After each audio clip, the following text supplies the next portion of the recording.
Nag-iossi lang kami sa balcony. And then sabi ko, Dad, may sabihin ako. Tapos sabi ko, nagpa-test ako and I tested positive. 90-something% naman na effective yung condom. It's just that, yun nga, I had an accident. Yeah, accidents happen. I told everyone I had sexual contact with. Na you don't even have to. Hindi mo naman responsibility to tell them. It's just that, ayoko manghawa. Yeah. And I want them to be aware na ito yung nangyari sa akin, baka hindi nyo alam yung status nyo. Mag-check kayo.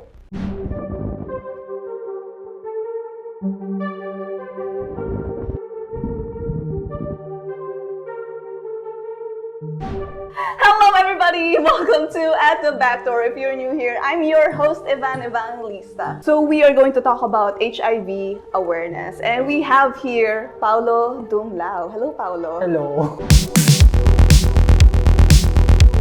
Ulit? Pang ilang beses mo nandito? Fourth? Ay, no. Fifth. Oh, fifth time. Would you like to share about your status, if it's okay? Okay naman. Like, I'm out naman. I was actually diagnosed last year. A good thing is that after 6 months, undetectable na ako. Because apparently, I was able to detect it early. So, I had an accident nung March. Obviously, sex positive akong tao. And very sexually active. And then what happened was, we use protection. It's just that medyo TMI for a lot of people. Akala ko Skip nyo kung ayaw nyo malaman itong part na to. I thought at first it was stealthing. Stealthing is the act of removing the condom and then coming inside. Akala ko at first it was like that. Pero yung accident na nangyari is that naiwan yung condom sa loob. Mo. Para lang nila. Oo. Ganun nangyari. Buti na lang, I was aware na parang, it was a scare at first. What happened was, nung nalaman ko yun, I didn't have sex for 3 months. I counted the months. Because apparently, lockdown siya. So, hindi ako nakakuha kagad ng PEP, which is, PEP is called Post-Exposure Prophylaxis. That's what you take kapag may exposure ka. But since lockdown, I wasn't able to get one. Yun, since hindi ako nakakuha ng PEP, I had to count the number of months. And I had to be responsible with myself. Also with my partners. I didn't engage in any sexual activities for 3 months. Tapos, nagpa-check ako. Yeah. And then, yun, apparently, nag-positive ako. A few months before that, negative ako. Because usually, regular naman, since I'm very sexually active, regular naman akong nagpapacheck. How many times is regular? Almost every month. Okay. Even if protected and stuff. It's just that I should be aware of my status. Kasi I'm sexually active. And hindi mo nga alam kung mabubutasan ka ba ng condom or whatever. Yeah. And there are a lot of accidents na pwede mangyari. Hindi naman, I mean, it's 90-something% naman na effective yung condom. It's just that, yun nga, I had an accident. Yeah, accidents happen. But I had to go under confirmatory test. Nag-confirmatory test ako in my hometown, in Marikina. There's a hub there. And then, dun ko nalaman na positive ako. So, ang unang nangyari nung nalaman ko is, I was prepared for it. Good thing about it is that I'm an advocate ever since. Even if negative ako, advocate naman ako. And sobrang proactive mo nga eh. Did you ever feel like may mali sa'yo when you were diagnosed? Wala.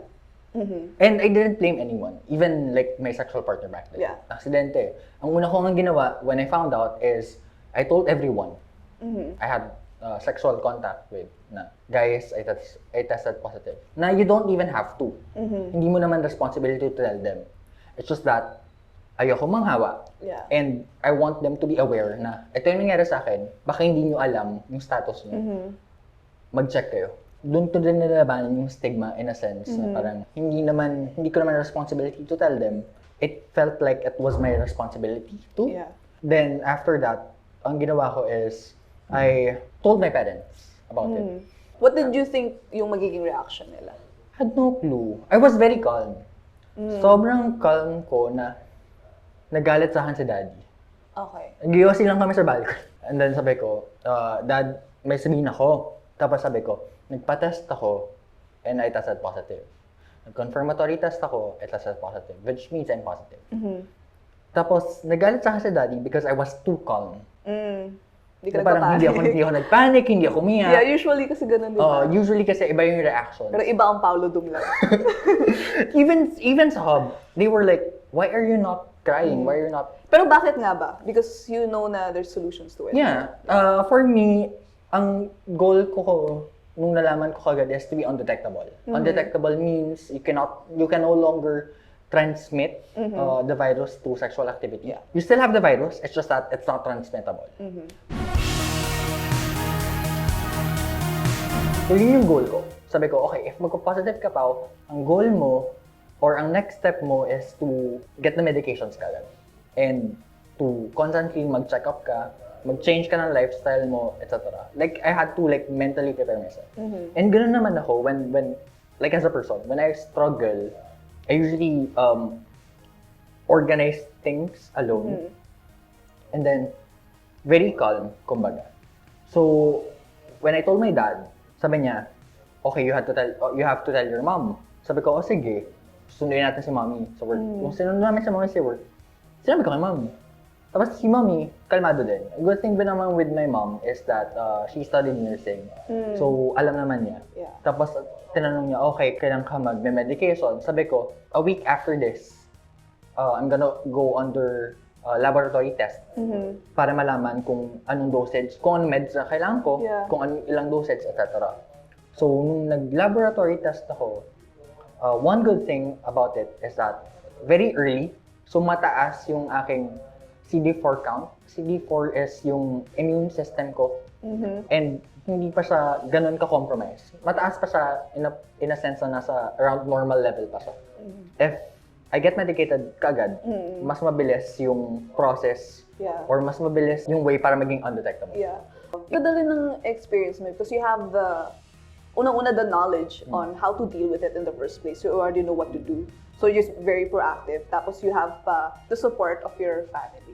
Tapos we have yung mga hubs nga that also supports you and free yung gamot from the hubs, right? Yes. ARV, antiretroviral drugs. It's a cocktail of meds wherein it helps maintain the virus na hindi na siya mag-spread sa buong katawan mo. The thing is, kailangan constantly mo siya iti-take. By mean constant and regular and dapat very religious ka when taking it. Or else, ang tendency nun kapag nakakalimot ka or hindi mo siya na-take for a long time, pwede magkaroon ng drug resistance. And mas mahirap yun kasi meaning mas pataas yung dosage na kailangan mong inumin. So you're already educated about HIV. Yes. May bago ka bang natutunan when you had that first-hand experience? I mean, marami. Number one, yung effect ng medicine sa'yo. For me kasi parang, okay, inom lang ng meds. Akala ko lang inom lang ng meds. Tapos, I have to religiously take it, etc. Pero iba yung side effect niya. The first week ko na I was taking medicine, hindi ako makalabas ng kama. Parang akong paralyzed. Kasi sobrang nanghihina yung katawan ko. Pero normal side effect? Normal side effect siya. Kasi it's a cocktail of meds eh. So different side effects siya.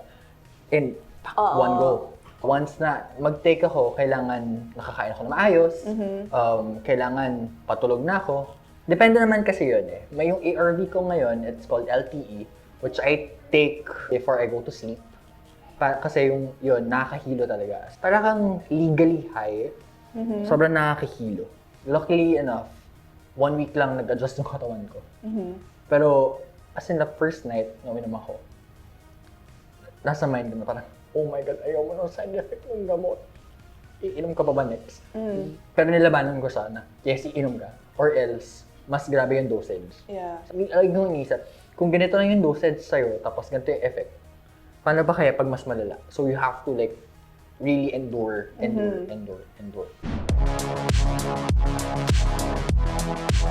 When people get diagnosed, grabe rin kasi yung stigma. And I get how people would react to it.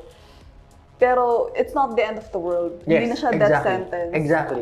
And you could live a normal life na tumatawa pa din. Look at Pao. Yeah, a normal life. You can have a normal family. pwede ka magkaanak na HIV negative once na undetectable ka na since hindi mo naman matatransmit yung virus, etc. My goal is to really not to spread the virus. That's my main goal. Yeah. And then siguro, next na lang doon is to live a healthier life, to live a normal life na I get the chance to like do whatever I want. Yeah. Whatever I love, to do like physical activities and stuff. That's one thing that I learned, to let go of the stigma. Kasi nandun yun eh. Kahit naman now na even if like I'm very well educated, nandun yung stigma na parang, okay, mahirap ka maghanap ng relationship or your friends will judge you for having this virus, etc. Maraming mandidiri sa'yo. Pero iniisip ko palagi, if ganito yung mga tao around me, I'm with the wrong people. Because number one, they would ask me to be educated. Yeah. I-ask nila na parang, okay, anong nakakahawa ba siya, etc., etc., etc. And then when we explain, ang kailangan lang naman is, it's not just awareness, but also education. You need to like explain it to them, your personal experience, and explain mo na, okay, hindi naman siya nakakahawa to kissing, hindi siya nakakahawa if like, magsubuan tayo ng same spoon. Yun nga yung mga common misconceptions. Ano pa yung mga other misconceptions that's commonly known? It's a gay disease. It's not. I mean, yes, mas marami statistically yung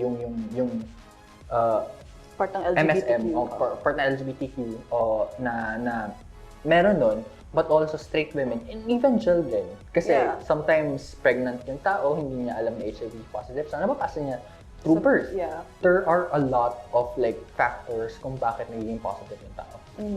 That doesn't mean na dapat mo lang pandirian yung tao. Yeah. Because there's still people. Let's clear out then for our audience. Paano ka ba makakahawa talaga? Yun, by birth, if hindi undetectable yung mom, tapos nanganak siya, yung bata, most likely is HIV positive. Most common thing is unprotected sex. Meaning sex without a condom. Yun yung most common thing. Second, through needles. So, if nag-injection sa akin, sa veins ko, tapos in-injection din sa veins mo, and positive ako, tapos yun, mahawa ka. Pero kailangan ganun. Hindi yung pag nasugatan ako, tapos nahawakan mo yung sugat ko, hindi ka mahawa doon. Kailangan intervenal, kumbaga. So, hindi nakakahawa yung laway, yung ihi. So, wala siya. Nope. Yeah.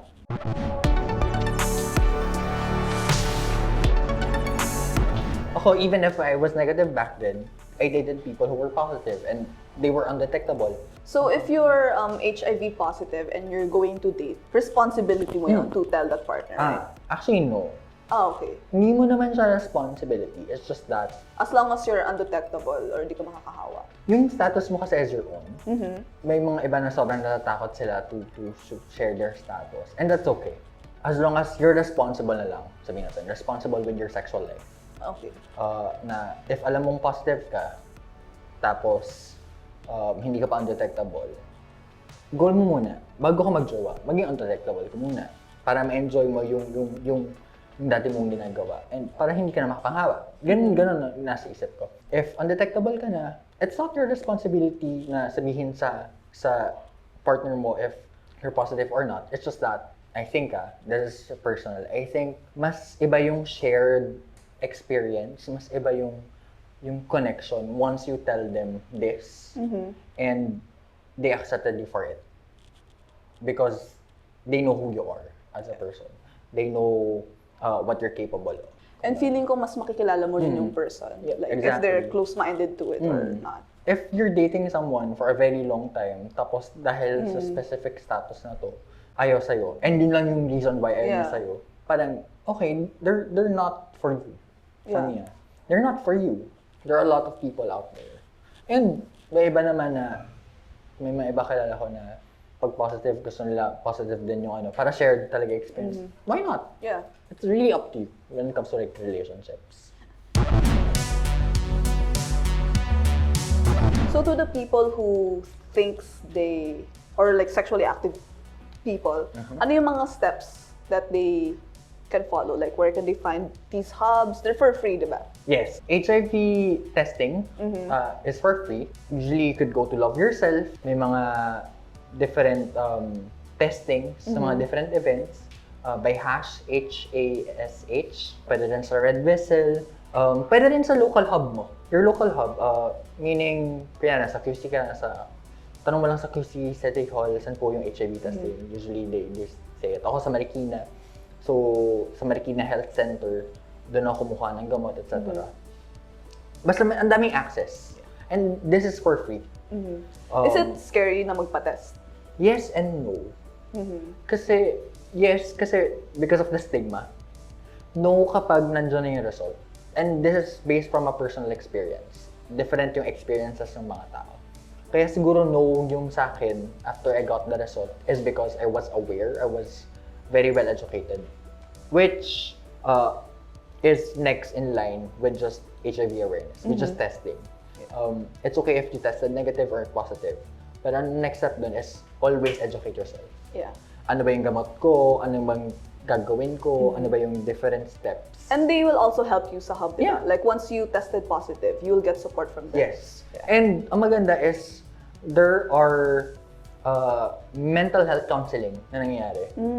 Offered for free then. Offered for free. Na because a lot of people, they think it's the end of the world. Yeah. That's a stigma, which is not. It's not a death sentence. They counsel you na if ever you tested positive, it's not the end of the world. This is what happens.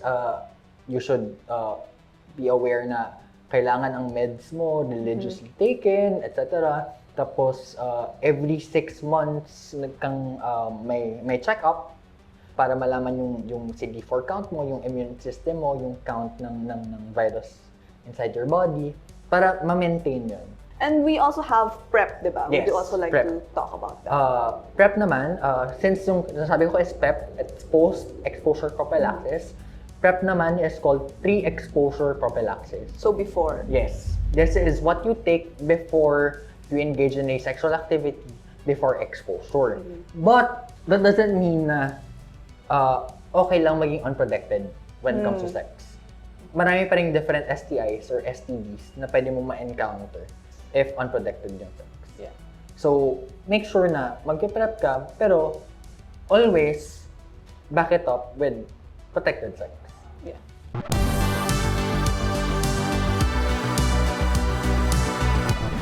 To the people who are positive, na takot magsabi sa friends, sa family, and everyone else because they feel like people will judge them. Your status is your own story. It's really up to you if you want to share it or not. It's not your responsibility to share it to anyone else. Nasa sa'yo yun. Share if you're ready. Para siyang coming out. Kumbaga. Come out if you're ready to come out. Ang goal nyo, or ang goal mo is to be undetectable for yourself. Selfish muna tayo. For yourself muna. And then for other people. Para hindi tayo makapanghawa. That's my message. Thank you so much, Pao. I think we have to end this with a hug. Yes. Saka mag-hug. Nasa camera ni Pao. We will also link down the hubs so you can get tested and you can check it out. We also offer free medications for people who are HIV positive. So thank you so much, Pao. And You're welcome. where can they find you? Promote yourself. Well, you guys can find me through Instagram at the Moon and Other Stories, behance.net/moonandotherstories, Facebook, Paulo Dumlao, Twitter, medyo TMI yung handle ko sa Twitter. It's Andy Glory Hall. Alright, thank you so much, guys. And if may natutunan kayo or you would like to discuss more, we would be answering questions and comments down below. And don't forget to like and subscribe this YouTube channel At The Backdoor. So see you guys on the next video. Bye! Maintain.